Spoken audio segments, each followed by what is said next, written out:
ശിക്ഷകളേറ്റ ദേവാത്മജ എന്നെ അൻപോടു ദീനം തോറും നടത്തുന്ന പുന്നീടയനന്തം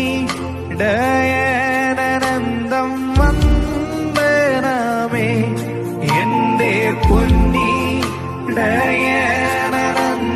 വന്ദനമേ. ദൈവവചന ചിന്തകൾ കേൾക്കുന്ന എല്ലാ മാന്യ ശ്രോതാക്കൾക്കും ക്രിസ്തീയ വന്ദനം.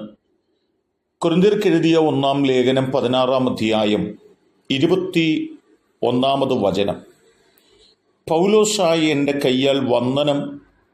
കർത്താവിനെ സ്നേഹിക്കാത്തവൻ ഏവനും ശപിക്കപ്പെട്ടവൻ എന്നുള്ള വചനമാണ്.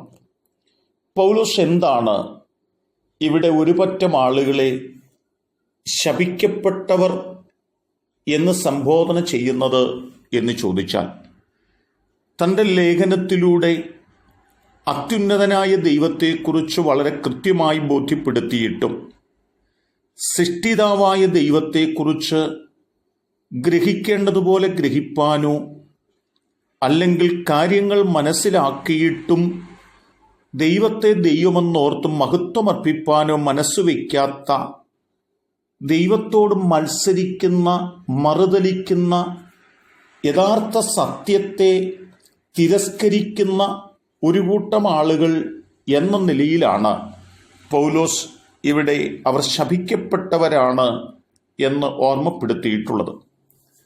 ഗലാത്യ ലേഖനത്തിലേക്ക് നാം കടന്നു വരുമ്പോൾ 1-ാം അധ്യായം അതിൻ്റെ 8-9 വാക്യങ്ങളൊക്കെ വായിക്കുമ്പോൾ, എന്നാൽ ഞങ്ങൾ നിങ്ങളോട് അറിയിച്ചതിന് വിപരീതമായി ഞങ്ങളാകട്ടെ സ്വർഗത്തിൽ നിന്ന് ഒരു ദൂതനാകട്ടെ നിങ്ങളോട് സുവിശേഷം അറിയിച്ചാൽ അവൻ ശപിക്കപ്പെട്ടവൻ എന്ന് പറയുകയാണ്.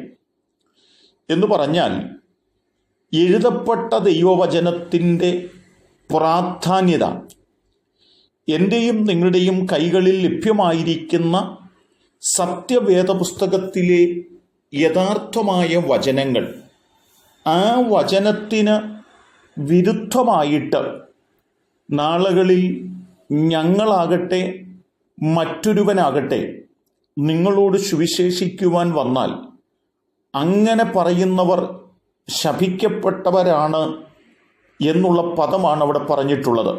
ഒന്നുകൂടി വ്യക്തമാക്കിയാൽ, ദൈവത്തിൻ്റെ വചനത്തിന് കാലഘട്ടത്തിനനുസരിച്ചോ സാഹചര്യങ്ങൾക്കനുസരിച്ചോ വ്യക്തിപരമായ താല്പര്യങ്ങൾക്കനുസരിച്ചോ മാറ്റം വരുത്തുവാൻ പാടുള്ളതല്ലെന്നും എഴുതപ്പെട്ട പ്രമാണം അങ്ങനെ തന്നെയാണെന്നും അങ്ങനെ തന്നെ അതിനെ ഉൾക്കൊള്ളുകയും അംഗീകരിക്കുകയും ചെയ്യേണ്ടതുണ്ടെന്നും അങ്ങനെ ചെയ്യുന്നില്ല എങ്കിൽ അത് ശാപത്തിന് കാരണമായി തീരുമെന്നും അവിടെ ഓർമ്മപ്പെടുത്തുകയാണ്. ഞങ്ങൾ മുൻ പറഞ്ഞതുപോലെ ഞാൻ ഇപ്പോൾ പിന്നെയും പറയുന്നു, നിങ്ങൾ കൈക്കൊണ്ട സുവിശേഷത്തിന് വിപരീതമായി ആരെങ്കിലും നിങ്ങളോട് സുവിശേഷം അറിയിച്ചാൽ അവൻ ശപിക്കപ്പെട്ടവൻ എന്ന പദമാണ്. ദൈവത്തിൻ്റെ വചനത്തിൻ്റെ പ്രാധാന്യത അത് പൂർവികന്മാരിൽ നിന്ന് ലഭിച്ചു എന്നതിനപ്പുറത്ത്, അത് വ്യക്തിപരമായി പറയുന്ന വാക്കുകൾ എന്നതിനപ്പുറത്ത് എഴുതപ്പെട്ട വചനത്തിൻ്റെ പ്രാധാന്യത തിരിച്ചറിയുകയും അതിൻ്റെ മൂല്യത്തോടും അതിൻ്റെ പ്രാധാന്യതയോടും കൂടി അതിനെ കാണുകയും ചെയ്യുന്നുവെങ്കിൽ മാത്രമേ അത് നമുക്ക് അനുഗ്രഹത്തിന് കാരണമായി തീരുകയുള്ളൂ എന്ന് മനസ്സിലാക്കിക്കൊണ്ട്, സത്യത്തോട് മത്സരിക്കുന്നവരായിട്ടല്ല, സത്യത്തോട് മറുതലിക്കുന്നവരായിട്ടല്ല, സത്യത്തിനു വേണ്ടി നിൽക്കുന്നവരായി തീരണമെന്ന് ഈ വചനത്തിലൂടെ പൗലോസ് നമ്മെ പ്രബോധിപ്പിക്കുകയാണ്.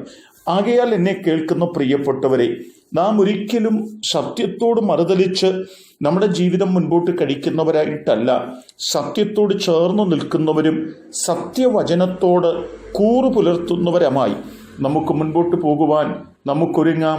അതിനായി നമുക്ക് നമ്മെ തന്നെ സമർപ്പിക്കാം. അതിനെന്നെ കേൾക്കുന്ന നിങ്ങൾക്കെല്ലാവർക്കും ദൈവം കൃപ നൽകട്ടെ. സ്നേഹമുള്ള ഞങ്ങളുടെ ദൈവമേ, ഞങ്ങൾ ഒരിക്കലും ദൈവത്തോടോ ദൈവവചനത്തോടോ മത്സരിക്കുന്നവരായിട്ടല്ല.